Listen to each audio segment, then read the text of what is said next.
it's scientific fact. It's indisputable that we're energy beings, right? That we just conduct energy and we gravitate and all of that. So if you just operate with that premise, it should be pretty straightforward, right? Hello, and thank you for joining us today on the Gentle Art of Crushing It show, where we focus on learning and sharing with our listeners all there is to know about how to create success in our lives.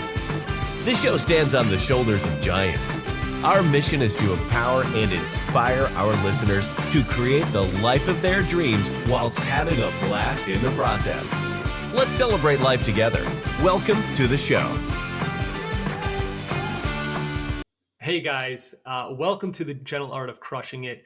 I'm your host, Sean Graham, and today I just interviewed a great friend of mine, Sergio Altamari. Sergio is the founder of Hearthfire Holdings. It's a big self-storage company that has a large portfolio of self-storage properties throughout the country. They raise capital, and they're not slowing down even in this tough economy.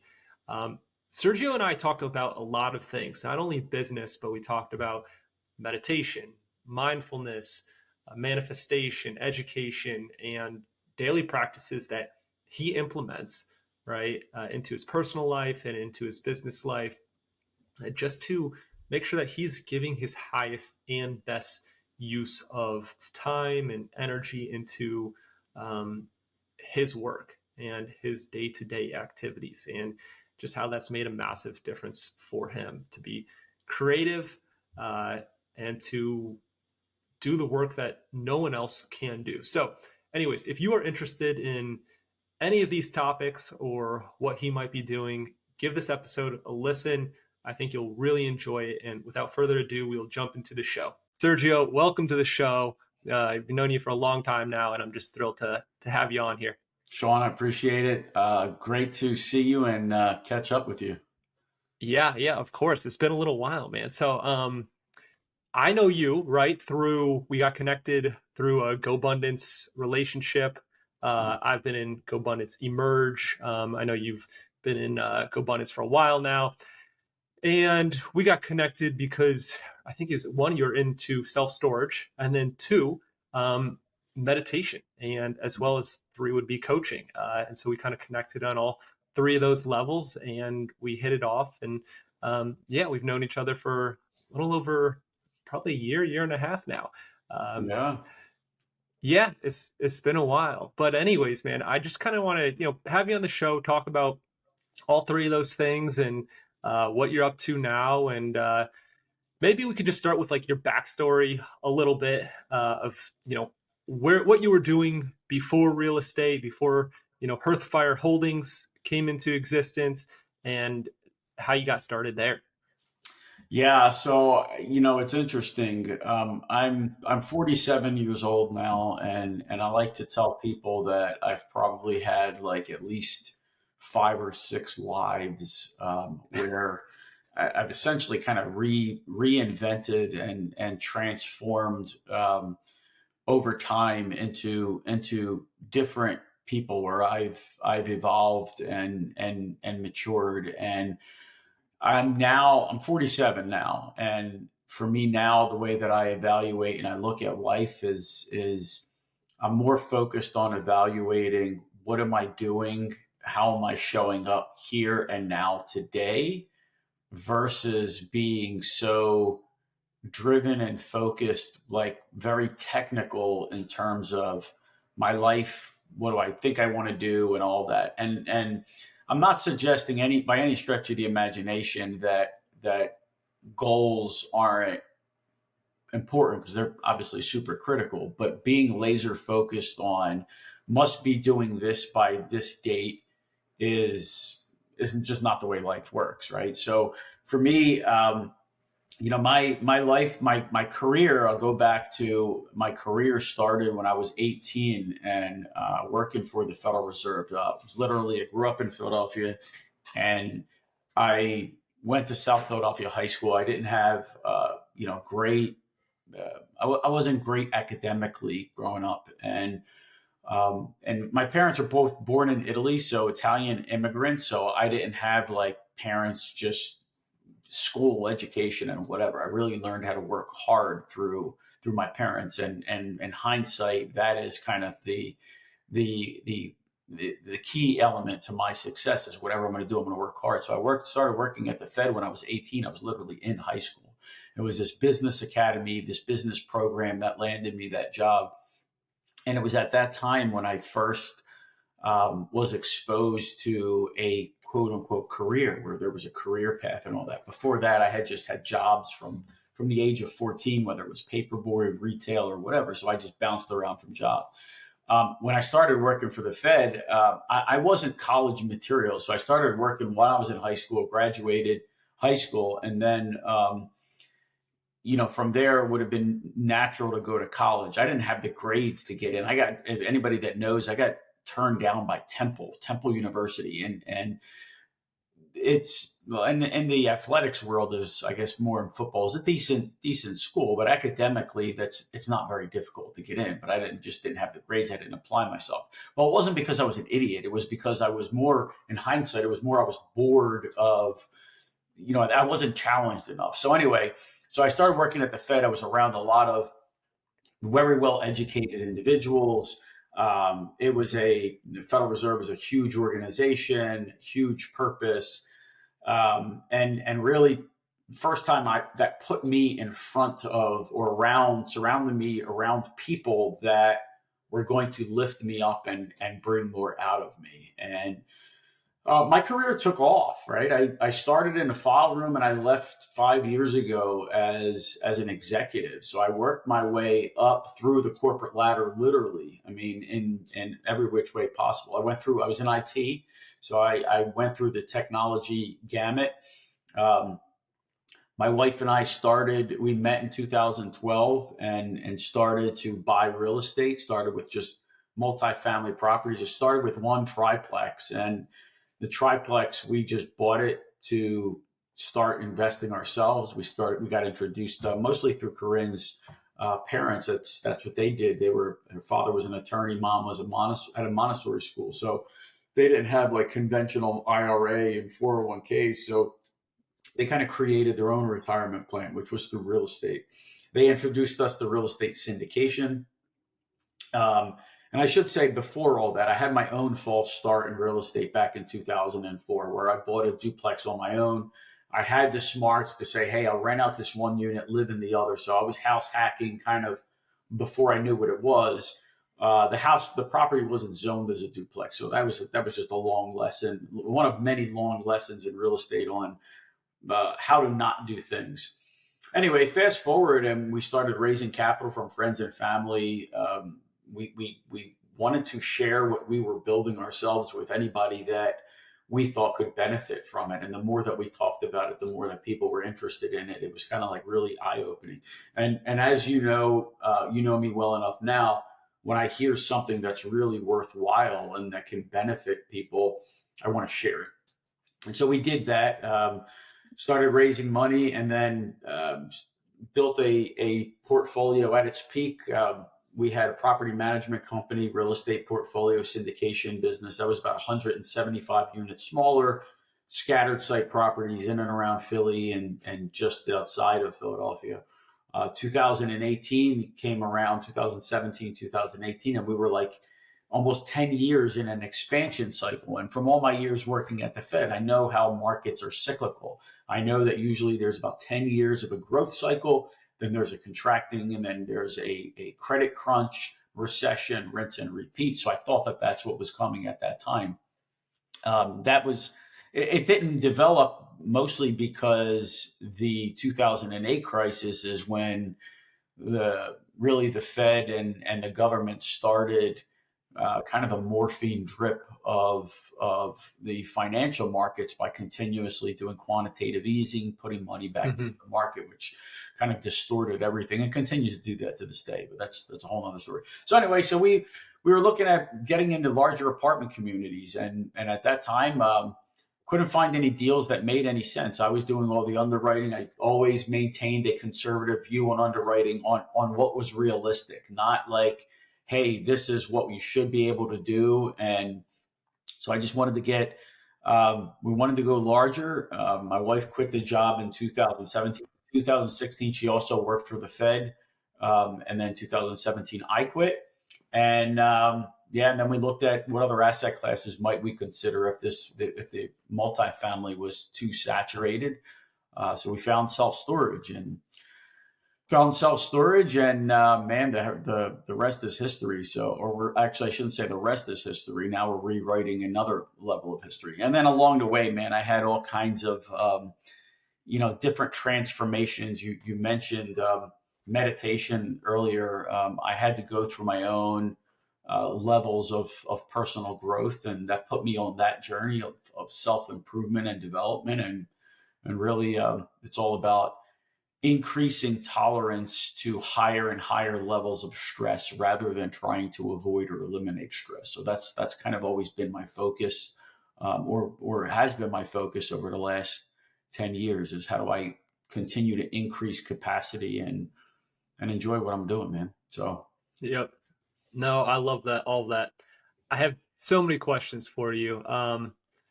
One theme I think that comes up a lot whenever we talk is education. And so you mentioned it, like when you were a student in high school, pre-college, you said you didn't get into Temple, your grades weren't that good, and you just didn't really fit in with like the traditional schooling system. You said your mother-in-law, she had a Montessori school. What do as for me, right? I have a 1-year-old, and I start thinking about school, even though I have a few years to really get him started into a school. And you think about, I went to like private Catholic schools. You have great public schools where I'm at. And then you have these non-traditional types of schools like the Montessori schools. In Michigan, Acton Academy is like kind of around here. And I know we both know Jamie Gruber, and he was part of that. But I also know you just moved to a farm, right? You just bought in the process. We're in the process. In the process. Okay. Yeah. In the process. So what are you going to do? Because you have, how old's your daughter? 6. So what are you thinking, like education wise, and how's it different than, going to be different than what you did? So there's a couple different ways to look at it. And I think most people, and I'll say most because I do believe that to be true. Most people have the wrong view or a very simplistic way of thinking about education. And what I mean by that is school is one piece of it, right? But you can't defer education to school, right? Parents do that all the time. Well, how do I educate my child? I choose the school that I think is going to be good, when the reality is you're educating them at a very early age on what the expectations of life are. You're educating them based on, how you lead by example, how they adapt to their world. So for us, I'll answer your question first real quick. We take our daughter goes to a school called Regina Luminis Academy. It's a private classical Catholic school, and the key part of that, which is also related to Acton Academy, is it's classical education based, right? At its core, if you ever to look up what is classical education, this is kind of how education was, say, I don't know how far back it goes, but I would say education has changed a little bit from like Common Core and more government, one size fits all method to education, whereas education was going back from the Greco-Roman days, was all about teaching you how to think and live a life of virtue and more embrace more kind of stoic philosophy, right? Stoicism is about, in no particular order, justice, courage, wisdom, and temperance, right? Those are the 4 elements that make up Stoicism, philosophy. And education is all of that, right? We're talking about wisdom, which is, or wisdom is the application of knowledge. But when you're talking about education, there is really teaching you how to think, right? How to solve problems and how to continuously educate. So for me, I was always smart and curious, but I wasn't able to apply myself with somebody in a classroom, talking and then saying, do this and do that. And a lot of education today is test based, right? You want to score high on a test, and you're taught how to score high on a test and, get go to college based on that. But it's not really teaching people how to necessarily think. So the short answer is, it really is classical education based, and that's Acton Academy as well, which is really about individuality more than it is a group setting. So we discovered that for our daughter, but her education is well above and beyond that. I mean, we were traveling with her from before she was the age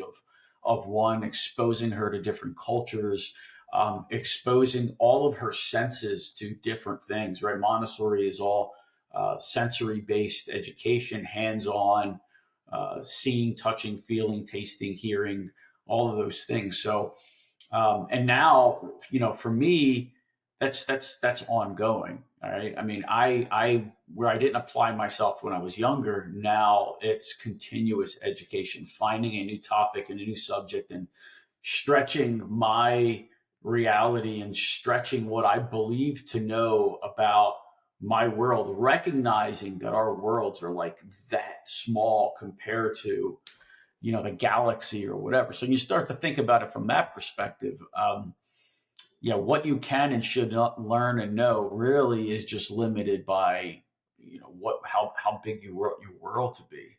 And most people, unfortunately, they inherit a way of thinking that is very narrow and focused. You're going to grow up in this area, Mm-hmm. you're going to go through this college, and this is the way you're going to go get a job, and that's it, right? And then maybe you're lucky you'll travel. And even people that travel, I know a lot of people that travel, and they will go to, you go to a Marriott resort in Thailand versus a Marriott resort in DC. You're going to have, your experience is not going to be drastically different in terms of what the Marriott, franchise model is about. So for me, it's really about when I'm traveling, how do I immerse myself into their culture? How do I understand their history, and what can you learn from that? As opposed to, what I see now, most often, I don't drink anymore, but I used to be that person that used to go travel and used to go to the hotel and just sit by the pool and drink, right? And so you're on, quote unquote, on vacation, but you're really just drinking at a different bar. So anyway, to Yeah. me, that's really where you got to expand what the definition is around it, and then embrace it, reflect upon it, and then what you do learn from it is really just taking action to really embody a lot of things that you're learning. Yeah. Yeah. That's interesting. I think, like a lot of entrepreneurs, you have this trait, I have this trait, is we're big on self growth. And Yeah. so we'll definitely take that, pass that along to our kids, right? Now, our kids may or may not be as interested in self growth. I don't know. Everybody's different. I have members of my family who's like, oh, okay, I clearly got this trait from, my mom. She's big on self growth. Not everybody else is. People are big on other things.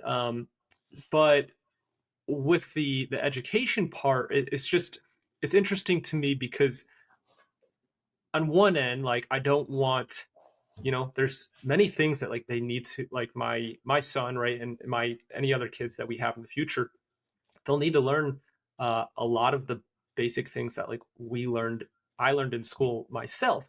At the same time, Yeah. sometimes it's like I worry, it's like I don't want a certain agenda pushed on them just to make them fit like a Yeah. certain mold, right? And so for me, myself, I don't think, like, similar to you, I wasn't great in school. I wasn't bad at school. I was pretty average, right? But I was never like a great test taker. Pretty much everything I did to get as far as I did like a master's in accounting, I did the CPA, but that was just grinding. Like, it was kind of like Right. pushing a rock uphill. And it was like, I'm just super determined to do this. Yeah. It wasn't a very natural path for me to go down. It was just something that I decided I was going to do. And I had to study Right. like crazy, right? Probably way harder than a lot of people who it was more natural for them. So when I think about these schools, it's like something like Acton Academy, which is very entrepreneurial based.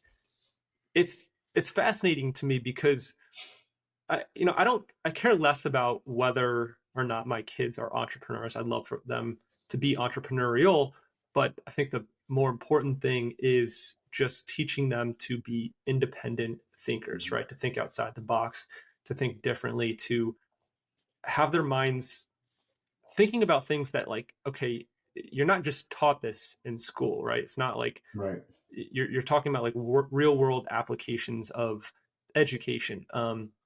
And so that's interesting to me because I still have a few years, but I've kind of been torn on like which way do we go, and so it sounds like you've actually found a school that has like it's a Catholic school, it's faith based, it has that aspect, but it also isn't like just a certain agenda that's being applied. It's certain like you're not. It sounds when you say classical education, does that mean it's a little non-traditional in terms of like K through 8th, you have like 7 hours a day, and these are the hours that you're going to be in. Um, No, it's classical. If you look it up, it's really it's a thing, right? And it's anchored in critical thinking. It's anchored into certain learning history, learning fundamentals in okay. math, English. Now Stella did go to an Acton Academy last year for kindergarten, Oh, okay. um, and and it was certainly better than sending her to say a public school or any kind of one size fits all um, program. But what this particular one was a startup. It was new. This was the first year. Uh, Yep. for one reason or another, it's just we didn't find that it was stretching. It was the best Sure. fit for Stella. One other component to it is very technology based, right? The kids are in front of an iPad or whatever. We don't want that. We technology, and this is me with a technology background. Technology is a tool, but it's an advanced tool that you got to learn fundamentals first, right? So the school that she's at now, and one thing that's worth mentioning is not archdiocesan based, and the reason for that is we don't want it even to be structured based on traditional or strict Catholic or church based programs. So this is independent, her school, so it's even better, but it's a technology free school, which also means she's learning. I mean, she's learning things like handwriting, right? Cursive writing. They don't teach that anymore in most schools. Right. She's learning, Latin, right? And people might say, well, why would you need Latin? Well, you understand the English language, and most languages that's kind of the root of it, right? So you're learning the history of a lot of different components of things. So she's learning about Greek history. She's learning about philosophy. So for us, being technology free is huge, because right now technology is fantastic if it's used correctly, but the youth are more or less, they're not using it for their benefit. They're using it to film, narcissistic TikTok videos and just straight up nonsense, in my opinion. Yeah. Yeah. That's very interesting. Yeah. I hear you. It's kind of technology is important, but you can always learn technology, like social skills. I feel like that's the foundation. And being a good speaker, right? Absolutely. Like knowing the English language very well. So when you talk about Latin, like I Right. understand what you're saying. Like those things are all very important, non-tangible skills that go on forever. Like you can figure out how to, learn whatever CRM or Microsoft Office another day or in the future. But those are probably less important than the social skills. And yeah, the technology should be stacked on top of that. So Yeah. You think about this way. If you go to any museum, right? I love museums, love history. Not by any stretch of imagination, any kind of history buff, but I know my fair amount of history. And you look at um, classical texts, right, or any kind of writing, and you look at, say, like a P&L from 17th century, like before typewriters, the penmanship and writing. Now it's a font. It would be a font. I mean, everything is beautifully written. You could understand it. I don't know about you, but man, my handwriting is crap, man. It's Oh like yeah, it's terrible. it's chicken scratch. So you like Yep. I need a damn computer, or else you're not going to understand what I'm even trying to write.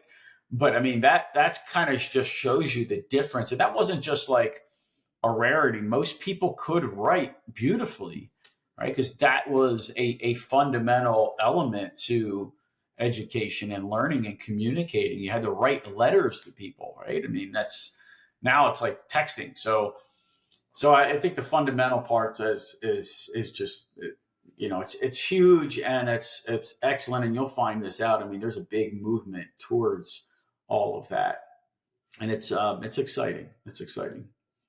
Interesting. Very interesting.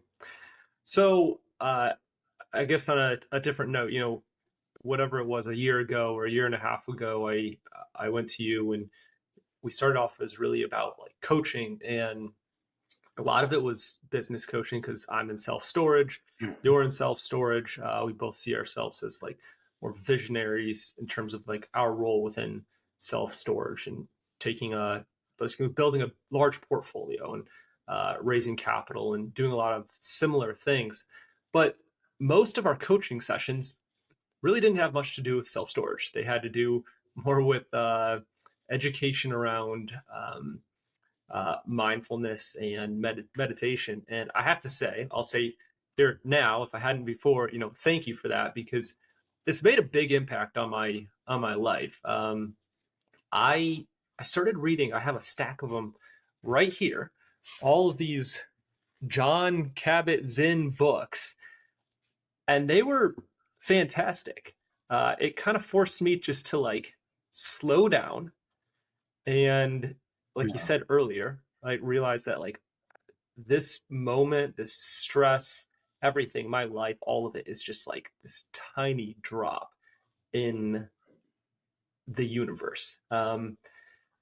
And it's interesting because it's like, it's made me realize in many ways too, just more the connection between everyone and everything in life itself. And, whether you call that God or the universe, Yeah.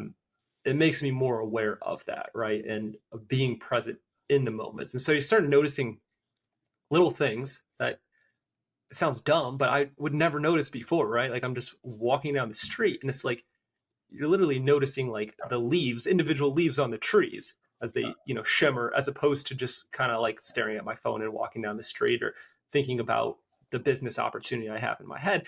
And that, it's beneficial in the way from a business standpoint too, because you slow down and you clear your head and you're not thinking about, doing these individual tasks. Rather, you are thinking about it opens your mind up for deep work. And so it might not even be like intentional deep work, like, hey, I'm going to make this massive move that's going to, rather than like doing one deal, it's going to allow me to do 10 or 100 deals, right? But it clears your mind to think bigger and deeper. And sometimes those thoughts and progressions will happen, and sometimes they don't. But I just want to say thank you for that and kind of get your thoughts on it as well.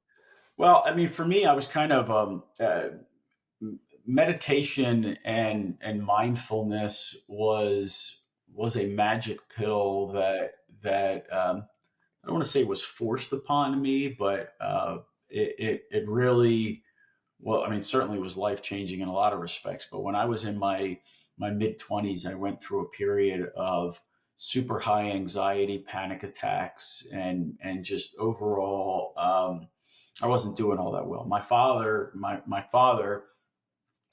he was bipolar, manic depressive, and had an anxiety issue, and so I was surrounded by that for a long time. My father was in and Mm. out of went to psychiatric hospitals and uh, psychiatrists and all that, So I didn't understand it. It's not something that, unless you're exposed to in some form or another, that typically doesn't make any sense. And most people today, even that talk about meditation, oh, I got an app, right? I meditate 5 minutes here or there or whatever.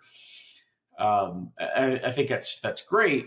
However, for me, it was really, I developed a deep issue that I had to solve, and I thought I was dying. Right? If you watched Analyze This, it's a great, funny movie that kind of highlights what it's about, and that's the mobster that starts getting panic attacks, and he starts harassing Bill. It's Robert De Niro, Billy Crystal, and when he starts talking about, he said when he's in the hospital, he said, "No, sir, you had a panic attack." And he said, "Panic attack?" He said, "Do I look like a person that panicked?" He's a mobster, right? And he intimidates the doctor and says, "This isn't panic." No, no, no, sorry, it was a panic, right? And he said, "Well, I think I had like 5 heart attacks in the last week." And that's how scary it is. So anyway, I started getting panic attacks. I didn't know what it was, and started going to doctors and getting all kinds of tests. And after months of this, the the diagnosis or the prescription was to go see a psychologist. And I'm like, what the hell is that about? So I go see a psychologist, and I sit there and we start talking, and he starts explaining to me. He starts analyzing my breathing while I'm sitting there. He has me put one hand on my stomach and one hand on my chest.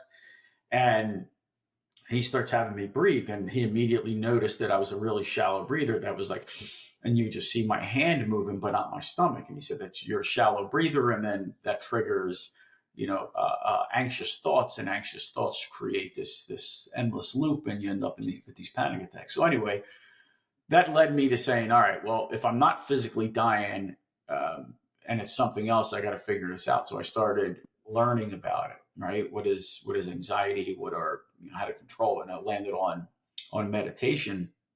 And believe it or not, my first introduction to it was the book called The Secret, and I think I mentioned that to you. And it's kind of a commercial take and the law of attraction. But inside that, I took that a step further. So I read that book, and I was super intrigued by it. This law of attraction, that we can kind of attract what we want out of life. And I started to look at all the contributors in the back of the book. And I don't remember who. I mean, this goes back a while, but I remember the common theme from all of these different teachers in this book was going back to meditation and learning how to control your breath and your thoughts and your actual energy, and basically modulate or otherwise alter the frequency that you operate from. So that, when I got into meditation, it was a DVD that I still have bookmarked, that I may have shared with you. And I lived on my own. I had a room that I had pretty much set up to be my meditation room. And I would meditate for an hour, essentially like an hour a day, most days, with my laptop there. And I put the DVD in, and I would meditate, and I started to experience like transformations. Like I would be there, and 1 minute I thought I was sleeping, another minute I'm hysterical crying. And it was just a process that I went through to kind of transform myself into being more mindful and present, and just being self-aware, and kind of like what you described, and seeing leaves, individual leaves and all that. And so I've been cultivating that now for over 20 years, and it's a very deep part of my life. It's more now in the form of church and God and Jesus Christ, and just channeling my energy for discovering my purpose, and not that it's, hey, I want to do self-storage because I want to make a bunch of money, but I keep asking myself, why am I interested in this? Why am I doing this? And it's really about discovering where is my place of peace? What is driving me to do what I'm doing on a day by day basis? And so I'm more grounded now and present now than I have ever been. I've been able to create huge capacities for what most people would say are extremely stressful situations, and I'm really just following a lot of other instructors and teachers that are far more above and beyond where certainly where I'm at now, and I aspire to be. John Kabat-Zinn is certainly huge there. There's so many different instructors in the actual mindfulness and meditation world, but there are also examples everywhere. If you're into athletics and sports, which I love sports, you find any elite level player and they've got a huge practice, probably just as much, if not bigger, in their mindfulness meditation and just getting Yeah. into what they might call the zone. So it's just it's a lot of work, which is why a lot of people I don't want to say dismiss it, but it's much easier to say, hey, I'm just going to go to the gym and pump a lot of iron, or I'm going to try these supplements, or I'm going to do a cold plunge or a sauna. There's, especially in GoBundance, there's a ton of, hacks and trying to create longevity and ultra, levels of health. When in reality, it's all right there, right? It really doesn't cost anything, but except a big commitment and a lot of work, and most people just don't want to do it. Yeah, the time. Yeah. Yeah, that's pretty interesting. I know the cold tub and stuff, right? Probably really forces you to become more present. It's hard to focus on, think about your business issue when you jump in a cold tub and all you can think about is trying to breathe right there, and it's like a way to probably forces you to do that. Yeah. I noticed for myself within the past year, right, which I don't think is a coincidence, my son is about a year old now. I have fallen off quite a bit with the daily meditation practice, right? And Mm. from one end, it's like, well, that's kind of the time of life that I'm in, but on the other end, it's like how it made a difference, and it's something I want to practice more. And it was easier once my son, when he was little, right? Because I could take him on a walk. We could sit there at the park. He could sleep, right? I could meditate. That's becoming harder and harder. What would you do? Like, what would you recommend for somebody like me or somebody who has, young children? And maybe the answer is simply like, look, you just got to make the time and that's it. But Well, any I think thoughts? it's really a matter of you have to look at it as just as important as brushing your teeth or eating a meal, Mm-hmm. right? That's the way to really look at it. I mean, my schedule right now is packed to the gills, but I'm not by what I've trained to do. What I've altered my life over these last few years is I'm up at 4 a.m. I'm up at 4 a.m. My daughter's up at 6:45, right? So I've got 2 hours. I mean, my wife, she's not home today, but I'll be able to go to the gym, um, go for walks, whatever. So it's about making that as much of a part of your life as getting dressed and putting on your shoes. And what happens over time, like right now, um, I don't meditation is always with me, right? It is a Mm-hmm. part of my life, and it's not necessarily about sitting still and being on my cushions and all of that.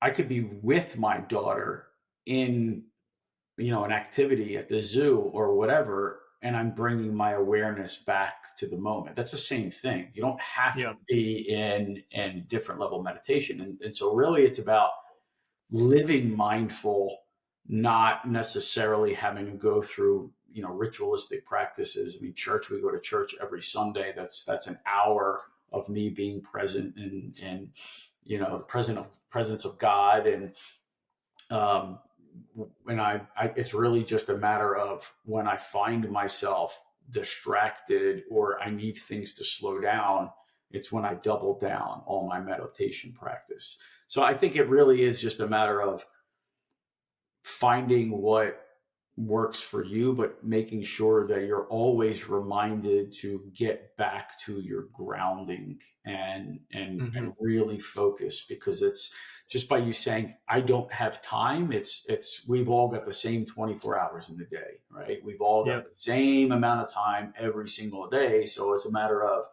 how do I prioritize, what are my priorities, right? And so that's going to be different for everybody. Knowing you've got a 1-year-old, it might mean to be with your son and give your wife some time to get away, and that naturally might create more time for you, because it's kind of just reciprocating, just giving space and all that. So you got to just kind of figure Yeah. out where it is that works. Right now I'm in this weird, super stressful buying this farm and everything, and I've been finding myself waking up at 3 a.m., which is even earlier than I'd like, and just put my headphones on, and I'll put on a meditation, and I'm either going to fall asleep, or at least I'm channeling a more productive energy. It's all about making sure that we're operating at a higher level frequency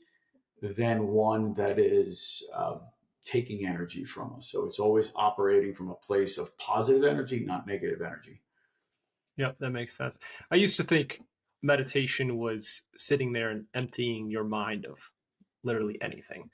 And through these John Kabat-Zinn books, what I've learned is that it's less about emptying your mind of anything, and it's more about focusing Yes. on one thing. And so with a lot of meditation, right, it's like focusing on breath. But what I started to do was, I'd focus on one thing. So maybe it was just feel, maybe it was just touch, right? Yeah. Maybe it was the wind blowing, or maybe it was sight. It was just Yeah. like simply, what I could see, or looking out at the lake, or maybe it was listening. It was just hearing all the different sounds.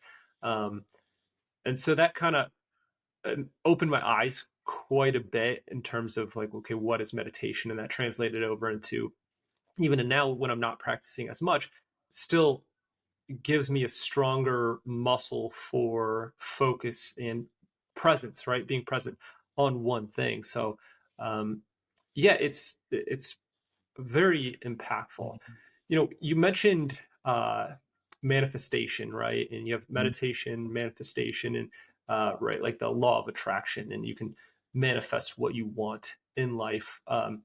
How would you connect those two? Because there's obviously a connection, but they're obviously like Mm-hmm. different things. And so, how would you kind of bridge that gap between So meditation and the manifestation? simplest way to think about it is,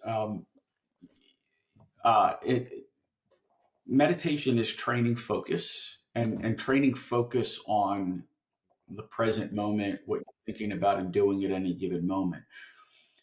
As you are navigating through life, we it's scientific fact, it's indisputable that we're energy beings, right? That we just conduct Mhm. energy, and we gravitate, and all of that. So if you just operate with that premise, right, this easiest way to think about it is, you get a phone call on your phone, or you turn on a radio, you get sound, right? So there's no disputing radio frequencies, right? So to know that you operate on a radio frequency is pretty, should be pretty straightforward, right? So it's really about being mindful of what frequency you're operating on, and then being able to modulate, moderate, alter, tweak your radio frequency to where you want to be, right? And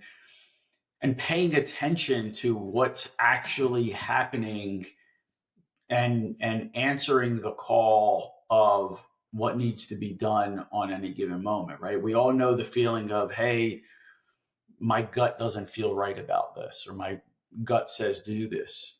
That's it, right? You're if you follow your gut, then you're following a calling. You're able to, that is a method of manifesting, right? You get signs all day long Mhm. in, just through life, and somebody coming up to you and saying, hey, Sean, yeah, I'm interested in what you're doing in storage. I'd like to learn more. If you don't follow up, you just missed the calling, right? You got to follow up and be super accountable to that. And if you do that, you're going towards where you're destined to go. If you're not feeling well, right, and you're sick and you're super stressed or whatever, that's your body telling you that you've got to make some change. If you don't make some change, you end up sick or whatever.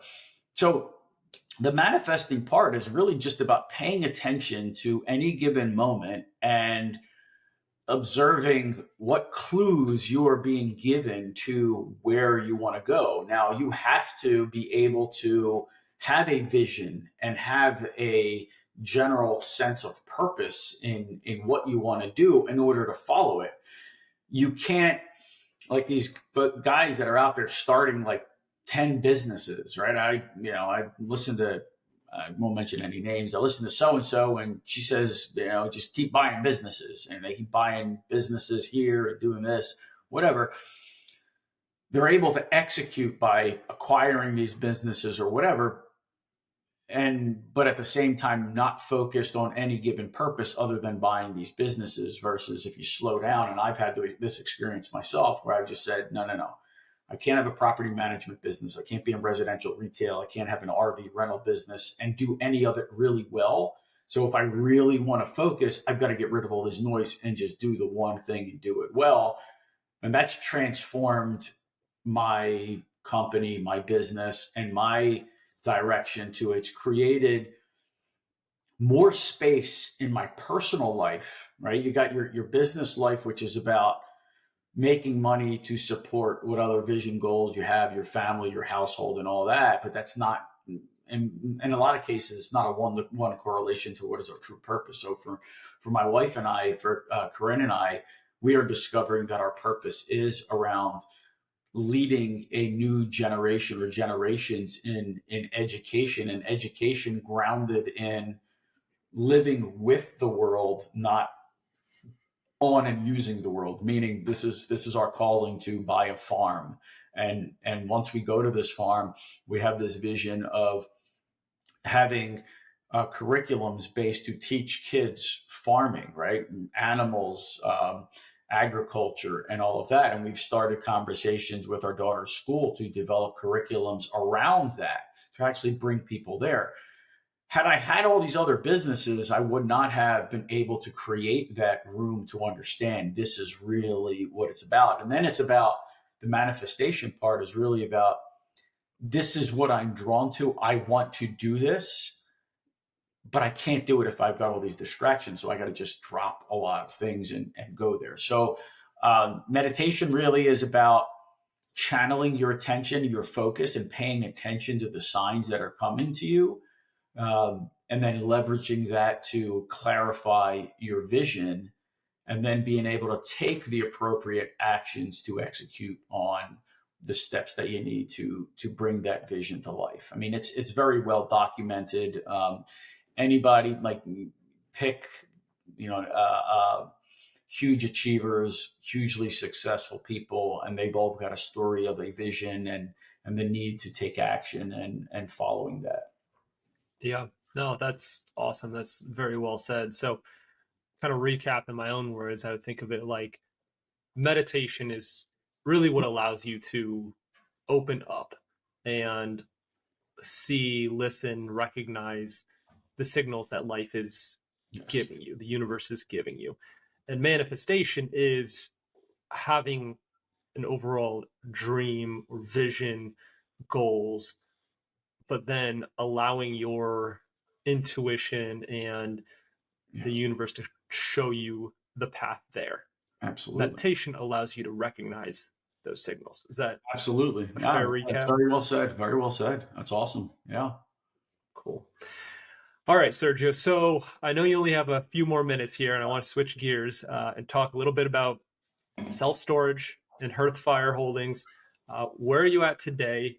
I know like last we spoke, you were looking at different ways to raise capital. You were looking at the fund model, the family office model. Um, the market's changed a ton, right? Like their interest rates have gone up like crazy. Are you still buying a lot right now? Have you slowed down? Where are you at today? Yeah, I mean, we certainly haven't slowed down. Our focus over the last year has been to implement or bring in the right people to help execute the Hmm. next level of growth. So we've spent our time on talent and people that can help achieve next level of growth. It's all about scale and exponential growth, right? You can only do so much by yourself or with few guys or whatever. So in order to take those big leaps, you got to develop, you got to reinvent or rediscover, or develop some new skills. And for me and for Corinne, it's really been about recognizing going from self storage and deals to building an investment platform and a company. And in order to do that, number one is we got to have very strong conviction in being able to sell our vision to the people that want to join us, and then become better leaders of ourselves, better leaders of a company. Being a visionary and super high D, that's the space that I need to play in, not managing people. So our journey there started with bringing in a COO, somebody to manage the people, the resource, and the team. And so, in achieving scale is and making this more about a company than it is about deals, right? Deals are easy. Buy a property, execute a business plan, or whatever. It's not easy and simple, but doing it at scale is very difficult. And doing it at scale, you can't do it by yourself. So therefore, you've got to develop a new set of skills, processes, systems, and all that. So we've focused on building the next chapter based on where the market is at. Like retail investors and your everyday investors, they're a lot harder to come by than they were a year, 2 years ago. So we've said if we got access to this strong deal pipeline, then we need strong capital to come with Hmm. it as well. And it can't be scared capital. Scared capital is the person that says, "Hey, I've got $50,000 to invest, but I can't afford to lose it," right? Not anybody. Most people can't. Not that they can afford to lose it, but you got to be able to, have an investment pool of dollars that is going to allow you to execute and build and grow. So we still have some retail investment options for friends, family, and our network, but we're also doing joint ventures with family offices, institutional money, and other platforms. So we're developing our company to be more about investment capabilities and we are focused exclusively on self storage right now. Doesn't mean we always will be, but self storage is our bread and butter right now, and really it's about building an infrastructure to support a lot of growth, investors, and just generating strong returns. So that's our focus. We've got a really strong pipeline of properties either under contract or not far behind. They're not Deals aren't easy to come by these days, but Right. um, they're out there. Right. And are you still using traditional bank financing, Yeah, raising capital, putting down about 30% and bank yeah. I mean, financing for it's 70? usually about 35% now. We're seeing Okay. maximum leverage is about 60-65% in a lot of cases. Okay. Commercial lending is very super tight. We're still looking at primary or direct lenders for now that still come with full recourse and all of that, just because low teens, that's expensive capital there, and it really impairs the ability for yield. So we're Yeah, we've got a lot of folks out there that are sourcing debt, and we're finding it. It's not easy to come by, and it's changing. We're hoping that we're approaching more solid ground going forward, and the worst is behind us. But we'll see. Right, right. So you're still at, I'm guessing 7-8% interest rates are what you're seeing, and like is Yeah, that high sevens, eights. What we're seeing for what we're doing, that's pretty common. are Non-recourse. amortization periods extending at all, like in order to kind of lower No, payments there's or still 25 years for what we're doing. Um, we're yeah, we're getting 5-year terms. If it's a development project, we're getting typically max 2 years interest only for construction, and then term loans 5, some 10-year stuff. That's what we're seeing. Yeah. got it, got it. Yeah, it's tough, but just means you have to find more solid deals. And how's it going with the integrator, the COO, the I mean, integrator? Mike's awesome.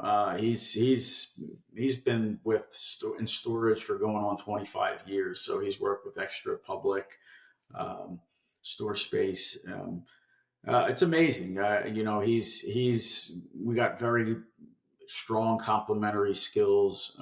His ability to manage the team and our goals is fantastic. It allows me, it's given me the mental space to be more creative and thinking at a much higher level. I never thought that. I didn't recognize just how much of executing on tasks and the day to day removes the ability to Yep, actually think creatively. So just taking a absolutely. lot of that off my plate has been tremendous. It's great. That's fantastic. That's awesome. Glad to hear that. Well, Sergio, if anybody wants to get in touch with you, find out more about Hearthfire, Yeah. just talk to you about coaching or just to talk about self-storage, anything, what's the best way for them to reach out? Yeah. So a simple way is Sergio at hfireholdings.com. You can find me, Sergio Altamari, at on LinkedIn. Our website is hfirecapital.com. You can sign up on our mailing list there. I'm not doing a lot of or much at all personal coaching these days. Just really focused on the business, but always willing to help out where I can and point people in the right direction. So if this is of interest to anybody, shoot me an email. I do respond to all my emails. I'm not famous to where I can't respond. All right. Well, Sergio, thank you for being on the show. I really appreciate your time here. Absolutely. Thanks, Sean, my brother. You be All good. right. Thanks. Well, there you have it, ladies and gentlemen. Another episode of The Gentle Art of Crushing It. It was an amazing episode. We know we sure learned a lot, and we hope you did as well. We want to take a second and thank you so much for viewing or listening to this episode. And please just know that we only ask for one favor, and that is to make this life magnificent. Thank you, and have a wonderful day.